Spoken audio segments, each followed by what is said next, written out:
호주에 본부를 두고 있지만 전 세계에서 활동하는 마르크스주의 노동자 정치 조직인 노동자 연맹은 2024년 대통령 후보로 엠마누엘 파스트리히를 지지했습니다. 이 지지가 정확히 무엇을 의미하는지는 아직 알려지지 않았지만 지지 선언문을 읽어보면 엠마누엘의 제안과 녹색자유당의 제안을 주의 깊게 읽고 진실과 정의를 위한 공동의 노력에 대한 약속을 바탕으로 한 지지라는 것을 알 수 있습니다. 노동자 연맹은 접근 방식에서 상당한 진지함을 시사하는 방식으로 관점의 차이를 신중하게 식별했습니다. 엠마누엘은 마르크스주의 사상에 극도로 적대적인 일부 지지자들을 보유하고 있습니다. 그러나 그는 계급, 자본, 이데올로기에 대한 사려 깊은 분석에 적대적이지 않으며 토론을 환영합니다. 어쨌든 이 지지는 궁극적으로 엠마누엘이나 마르크스주의에 관한 것이 아니라 닭을 두려워하지 않기 운동에 큰 의미를 갖습니다. 노동자 연맹 파티 저널 레드 파이어 온라인 재게재됨 2024년 7월 29일 미국은 역사상 가장 큰 정치적 위기에 직면해 있습니다.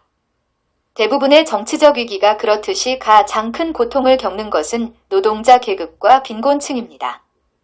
점점 더 적은 수의 억만장자들이 부를 축적하면서 엄청난 불평등이 지배하고 있습니다.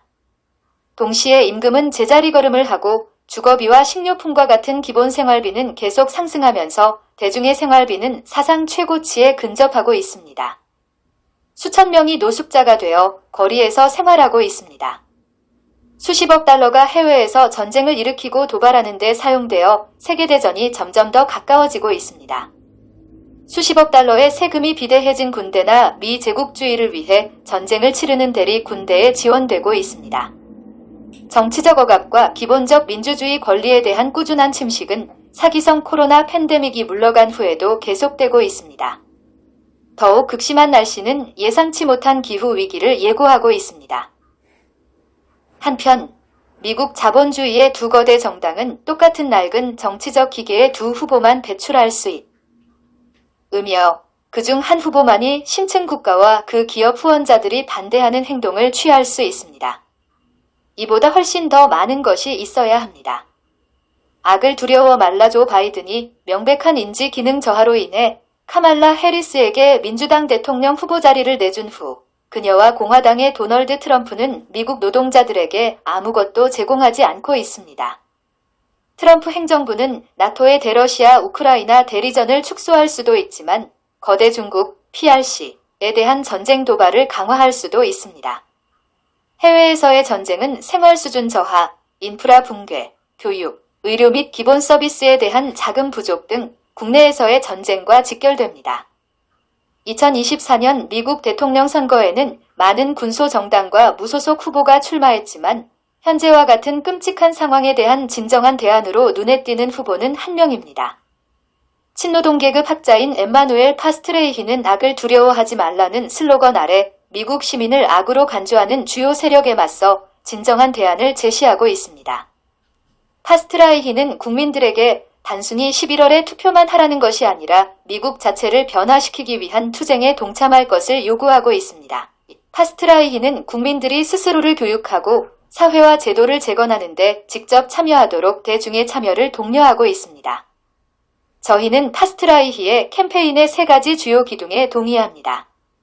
첫째, 그는 과학적으로 뒷받침되지 않고 매우 위험한 코로나 백신의 철회를 요구할 뿐만 아니라 이 모든 추문을 조작한 기업의 자산을 압수하고 경영진을 체포하고 투자자들을 기소해야 한다고 주장합니다.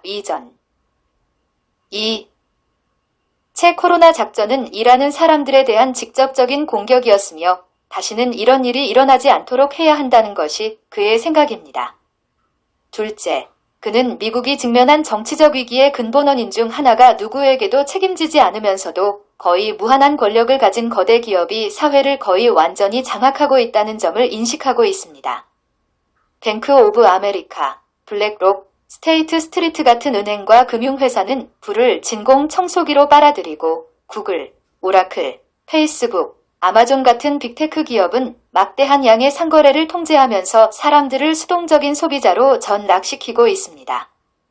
셋째, 파스트라이히는 세계의 안전과 안보를 위협할 뿐만 아니라 미국 내 사람들에게 절실히 필요한 기본 인프라 건설 및 재건과 기초 공공 서비스에서 막대한 자원을 빼앗아가는 모든 미국 제국주의 전쟁의 종식을 추구하고 있습니다.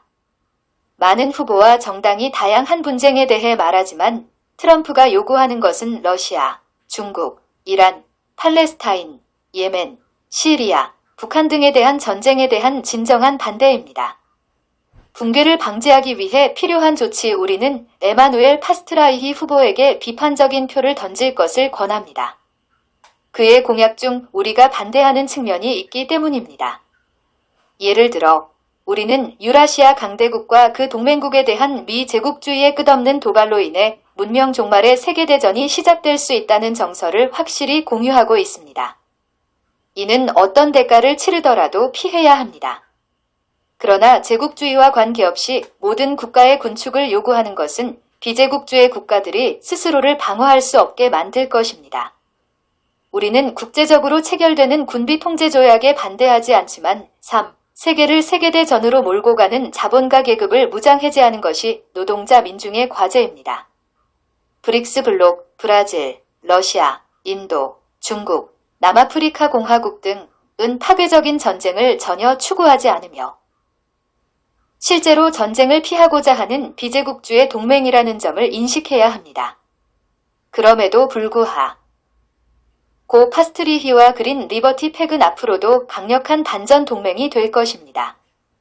작년 10월 이후 표면적으로 이스라엘의 팔레스타인인 학살에 반대하는 운동에 대한 파스트라이히의 비판에도 부분적으로 동의할 수 있습니다. 물론 이러한 범죄에 반대하는 운동은 필요하지만 파스트라이히는 이 운동이 금기시되는 몇 가지 주제를 언급하지 않는다고 지적합니다. 그는 이스라엘 정보기관이 2001년 뉴욕 11분의 9 테러에 연루되었고 코비드 테러 작전의 주요 파트너였으며 10월 7일 테러 공격의 공포에 이스라엘 국가와 하마스가 연루되었다는 점을 지적합니다. 사지러한 요소는 부정하기 어렵지만 이란, 헤즈볼라, 예멘까지 더 넓은 지역 전쟁으로 끌어들이는 등 더 큰 지정학적 목표가 작용하고 있다고 덧붙이고 싶습니다.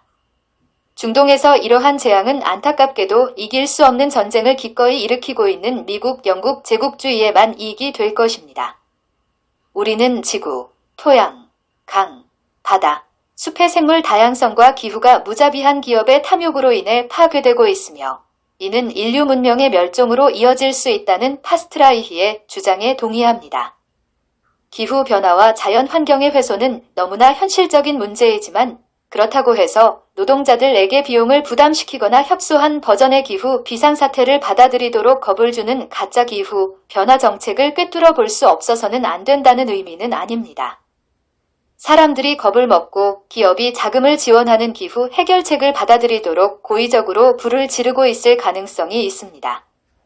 일반적으로 화석연료 연소를 통한 에너지 사용의 종식을 향한 움직임은 지지하지만 태양열, 풍력, 원자력 등 모든 탄소 제로 에너지원은 사안별로 고려해야 합니다. 또한 개인 차량을 금지하거나 무공해 전기 자동차의 출시를 막으려는 어떠한 움직임도 지지할 수 없습니다. 동시에 직장인들의 이동과 출퇴근을 줄이거나 차단하려는 15분 도시와 같은 잘못된 3. 기후 계획도 거부할 것입니다. 노동자 파티를 위해 노동자연맹은 일반적으로 파스트리히의 2024 강령 20개 강령의 정서에 동의할 것입니다. 마르크스주의자로서 우리는 국제연합군의 개혁계획과 지구의회 계획에 대해 논의를 전개할 것입니다. 전 세계 모든 국가 또는 대부분의 국가에서 노동계급이 권력을 잡는다면 그런 종류의 유엔은 전쟁을 예방하고 무엇보다도 기후를 비롯한 많은 국제 문제에 대한 대응을 조정하는 데 역할을 할 수 있을 것입니다. 그러나 현재 자본주의가 지구의 대부분을 지배하고 있는 상황에서 유엔과 지구의회는 아무리 좋은 의도를 가지고 있다 하더라도 실현 불가능할 것입니다. 정통 사회주의의 변형된 버전인 스탈린주의의 극단적인 한계에도 불구하고 중국과 소수의 다른 국가에서는 노동자들이 통치 권력을 유지하고 있습니다. 필요한 것은 서구의 사회주의 혁명과 결합된 동양의 프롤레타리아 정치 혁명입니다. 파스트리히는 1923에서 24년 정치적 반혁명 이후 1989에서 92년 마침내 붕괴한 퇴행적 노동자 국가였던 소련, 소비에트 사회주의 공화국 연합과 같은 현재 및 과거 사회주의 국가의 보수적 관료주의 통치 문제를 간과한 듯 합니다. 그러나 그는 대부분의 자유운동, 코비드 테러 정권에 저항하기 위해 등장한 운동과 진실 전달자들이 마르크스주의나 사회주의 또는 그 전통과 관련된 모든 것을 무시하거나 비난하며 이것이 큰 결함이라고 인정합니다. 6. 그는 반자본주의자와 노동자들은 적어도 혁명을 계획하고 수행하는 방법의 길로 돌아가야 하므로 다양한 사회주의 전통을 무시해서는 안 되며 무시할 수도 없다고 올바르게 지적하고 있습니다. 따라서 우리는 2024년 미국 대통령 선거에서 엠마누엘 파스트라이히에게 한 표를 행사할 것을 촉구합니다. 동시에 파스트라이히가 제기하고 올바르게 주장하고 있는 모든 중요한 문제들은 미국 노동계급이 정치 권력을 획득하고 자체적인 국가와 행정부를 구성함으로써만 해결할 수 있습니다. 이러한 중대한 전환은 의심할 여지 없이 국제적으로 유사한 혁명을 촉발하고 주요 생산수단의 사회화, 즉 주요 부의 생산수단을 대중의 손으로 가져가는 것을 시작할 수 있습니다. 그러면 수백 년 동안 자본주의 기업이 사용하던 산업이 사회를 위해 사용되어 대규모 불평등, 무너져가는 인프라, 모두를 위한 주택, 중요한 기후 대책 등을 해결하고 계급 사회에서 달성한 것을 훨씬 뛰어넘는 민주적 권리의 방대한 확장이 이루어질 수 있습니다. 이를 위해서는 자본주의의 혼란과 비참함에서 벗어나 노동하는 사람들이 지배하는 사회주의로 나아가는 길을 밝혀줄 선구적인 레닌주의 트로츠키주의 정당의 리더십이 필요합니다.